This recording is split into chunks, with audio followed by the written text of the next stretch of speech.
Mais du coup, comment on fait pour réussir sa vie pour de vrai? C'est une question que beaucoup de personnes me posent et me disent ouais, j'ai envie de réussir ma vie mais je sais pas par où commencer. Alors cette vidéo est pour toi. Si tu as l'impression d'être perdu, de ne pas savoir exactement ce que tu veux faire dans ta vie, je vais te donner quelques petites clés qui vont t'aider à savoir comment tu vas réussir ta vie.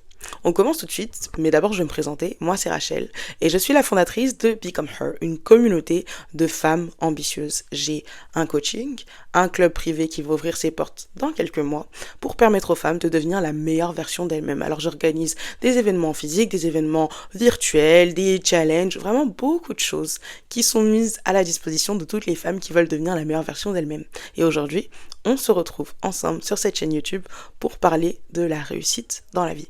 Et on va commencer par une notion qui semble être évidente, mais que beaucoup de personnes ne font pas. C'est le fait de se demander à quoi ressemble ma réussite. Pas juste la réussite de manière générale, parce que ce que j'ai constaté, c'est qu'avec les réseaux sociaux, on a standardisé la réussite. En fait, on a l'impression que réussir sa vie, c'est forcément avoir un Birkin, boire du matcha, faire des pilates, et toutes ces choses, c'est bien mignon, elles sont positives, mais ce n'est pas ce que toi, tu veux en vrai. Alors il faut te poser la question. En vrai, comme toi, j'ai été bercée par les séries américaines et pendant longtemps, mon idée du succès, mon idée de la réussite, c'était le bureau qui surplombait Manhattan avec plein de responsabilités, un poste vraiment important avec plein de gens qui étaient sous ma direction, vraiment une fast life de working girl, de boss lady. Et puis j'ai fait mon premier vrai stage, j'ai travaillé en entreprise, je me suis rendu compte en fait, c'est pas ce que je veux, du tout. C'est pas du tout ce que je veux. Et il faut que tu te réalises qu'une chose, que la définition même de ton idée à toi, de la réussite et du succès, va souvent et va nécessairement passer par le fait de savoir ce que tu ne veux pas.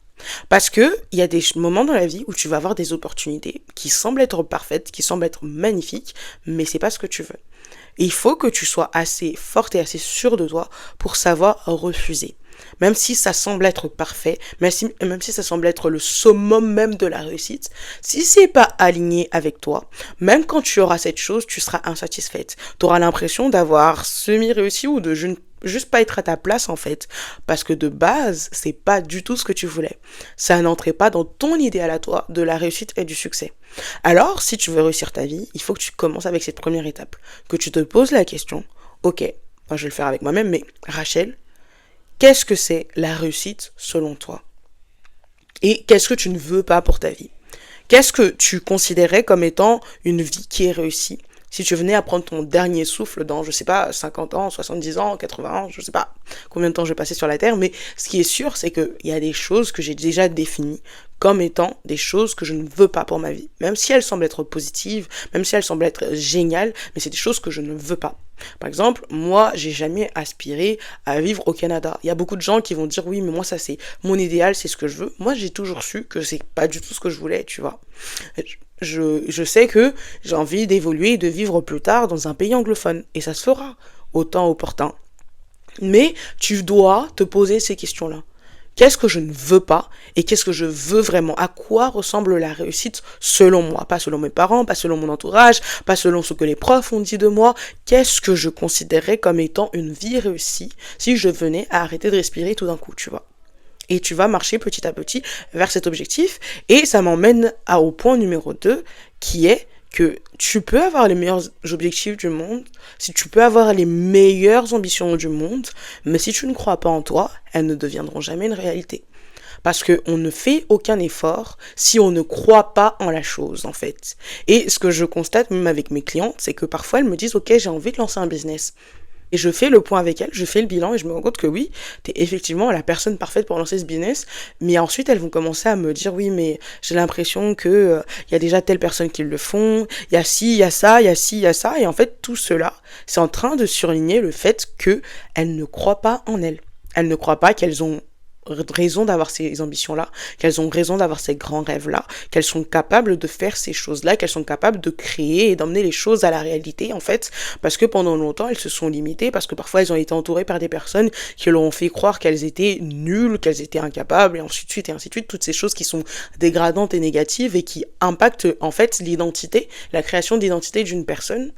Et du coup, elles me disent, ouais, j'ai envie de faire ci, j'ai envie de faire ça, j'ai envie de faire ci, j'ai envie de faire ça, même des amis avec lesquels j'ai parlé, tu sais. Elles me racontent leurs projets, elles me disent ceci, et puis après, bah, il y a rien. Il y a pas de conviction, elles ne croient pas en elles. Et du coup, elles ne vont jamais vers cet objectif-là, tu vois. Et du coup, il faut que tu te poses la question, est-ce que je crois en moi? Est-ce que de manière générale, j'ai tendance à croire en moi, à croire que je suis capable de faire de grandes choses, à croire que je suis capable d'atteindre mes objectifs, à croire que je suis capable de vraiment manifester toutes ces ambitions que j'ai dans ma tête, tu vois. Et ça m'amène au point numéro 3. Le point numéro 3, si tu veux réussir ta vie, il faut que tu acceptes d'échouer.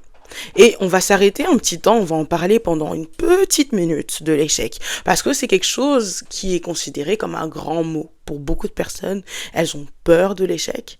Et je veux qu'on prenne le temps vraiment de parler de l'échec. Je veux qu'on comprenne toutes les deux que l'échec n'est pas une fatalité. L'échec, n'est pas une finalité. Tu vas échouer dans la vie. C'est le propre même de l'homme. Tu testes quelque chose, ça ne fonctionne pas, t'es ding, tu viens d'échouer. C'est pas grave. Y a rien de y a rien de mortel dans ça. Tu as juste échoué. Ce qui veut dire que tu as l'opportunité de retenter cette chose-là en ayant le recul des leçons que tu as acquises au travers de ton premier échec. La deuxième chose et la deuxième manière de voir l'échec, c'est que, en fait, l'échec, c'est essentiel et c'est un signe que tu as tenté. C'est un signe que tu t'es aventuré, que tu es sorti de ta zone de confort et c'est limite rassurant en fait d'échouer, tu vois.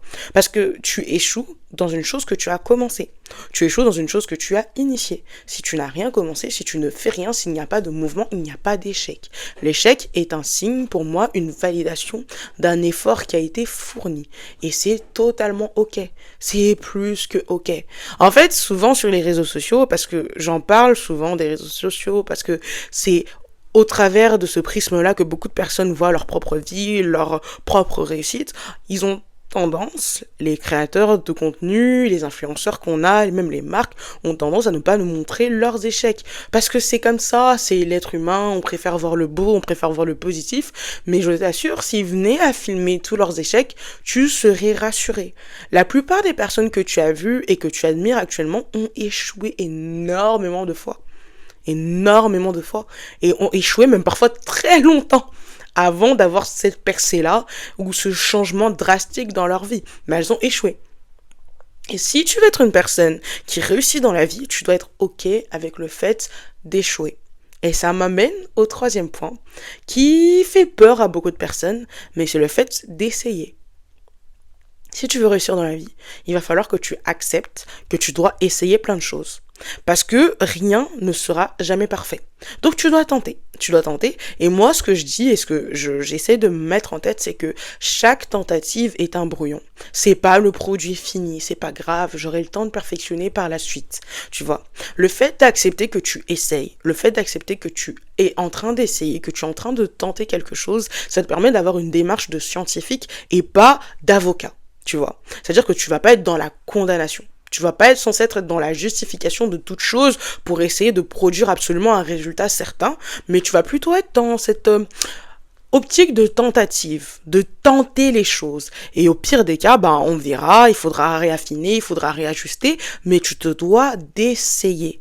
Tu te dois de tenter, tu te dois de croire assez en toi pour tenter les choses et pour accepter d'échouer. Et si je venais en fait à ramener tous ces points ensemble, si tu veux réussir ta vie, et c'est le prochain conseil que je vais te donner, tu dois être à l'aise avec le fait d'être dans l'inconfort. En fait, la réussite, elle vient en dehors de ta zone de confort. Parce que si tu restes dans ta zone de confort, en fait, il n'y a rien qui va challenger ton intelligence. Il n'y a rien qui va challenger la manière dont tu fais les choses encore jusqu'à présent. Et la réussite, elle va venir dans ça, dans le challenge qu'il y a des choses que tu as actuellement. Parce que, on est d'accord, actuellement, t'as pas l'impression de réussir ta vie. Actuellement, t'as pas l'impression que t'es en train de vraiment péter le score. Donc, ça veut dire que jusqu'à présent, ce que tu fais, ça ne fonctionnait pas. Donc, tu dois tenter en dehors de ta zone de confort et accepter que oui, tu vas essayer, tu vas échouer, ça va pas forcément se passer comme tu as prévu, mais tu dois faire preuve de résilience. Tu dois aussi faire preuve d'abnégation et te dire, ok, tout ne sera pas toujours parfait. Embrasse l'imperfection. Embrasse et apprécie l'imperfection. C'est un truc que beaucoup de personnes qui sont vraiment successful ont accepté. Et je vais appuyer sur une chose qui est très propre à la francophonie, même très français, c'est le caractère inné du talent. En fait, il y a plein de gens qui ont du talent. C'est pas mauvais en vrai, c'est pas mauvais. Mais est-ce que tu sais le nombre de personnes qui ont du talent et qui échouent lamentablement dans leur vie, qui ne réussissent rien, qui ne font rien, qui n'ont aucun impact? Ok. Est-ce que tu connais aussi, et je sais que si je te pose cette question, tu vas trouver plein de gens, des personnes on considérait comme étant sans talent, mais qui sont millionnaires, qui ont de l'exposition, qui font des choses, qui capitalisent sur le talent des autres personnes pour faire de grandes choses? T'en connais forcément, et je sais que même en te posant la question, il y a plein de noms qui te sont montés à l'esprit. Et en fait, c'est ce que je viens d'illustrer avec ce propos, c'est que le talent, sans travail, sans échec, sans essai, ça n'a aucune valeur. Alors sois ok avec l'imperfection, sois ok avec le fait de travailler ton don, et sois ok avec le fait de tenter les choses, parce que tout n'est pas inné. C'est très français en fait le fait d'avoir un problème avec la réussite des personnes et d'espérer qu'on sera tous effortlessly successful. On ne le sera pas. C'est pas parce que, en fait, tu as un caractère inné dans ta personne ou des choses qui sont innées, des talents qui sont innés que tu vas réussir dans la vie. Et de manière générale, ce que j'ai pu constater, c'est que les personnes qui ont parfois des habiletés qui sont innées et qui deviennent excellentes sont celles qui travaillent encore 10 fois plus fort et 10 fois plus dur que d'autres personnes. Parce qu'en fait, le vrai dénominateur qui permet de faire changer la balance, c'est le travail, la discipline, le fait de croire en soi assez pour travailler, échouer, réessayer, retenter, accepter l'imperfection. Tout cela peut être résumé sous le chapeau du travail. Le travail et de la discipline vis-à-vis de soi-même. Te discipliner dans le fait que, ok, t'as peut-être échoué, mais ça devient réellement un échec si tu refuses de te relever. Ça devient vraiment un échec si tu abandonnes. Tu vois ce que je veux dire ou pas?